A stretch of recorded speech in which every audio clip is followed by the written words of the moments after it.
The US and China have agreed to suspend tariffs for 90 days, boosting markets around the world. Donald Trump has backed down in his trade war with China after announcing a reduction of tariffs for an initial 90-day period. A joint statement from the White House said the nations recognized the importance of their bilateral economic and trade relationship to both countries and the global economy. Shares in Asia rose on Monday, May 12, after Washington said 2 days of trade talks between China and the US had made substantial progress.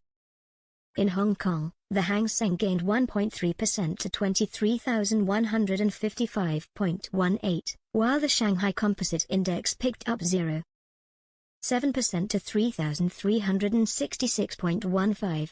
Japan's Nikkei 225 added 0.4% to 37,644.26, while the Kospi in Seoul gained 0.9% to 2,599.84. The FTSE 100 index at 8:15 a.m. was up 68.01 at 8,622.81. The rises came as Washington and Beijing agreed to temporarily lower some tariffs for 90 days, with China cutting tariffs on U.S. goods to 10% from 125%. The United States said it would reduce duties in Chinese goods from 145% to 30%. U.S. Treasury Secretary Scott Bessent, speaking in Geneva where the talks were held, said neither China nor the United States wanted a decoupling, but the U.S. wants more balanced trade. He said both sides were committed to achieving that. According to Bloomberg, President Donald Trump appears more willing to do a deal on tariffs with China after a forecast from Goldman Sachs showed inflation could double by the end of 2025 if the supply of cheaper goods arriving at U.S. ports falls. A key plank of Mr. Trump's presidential election campaign was to bring down inflation.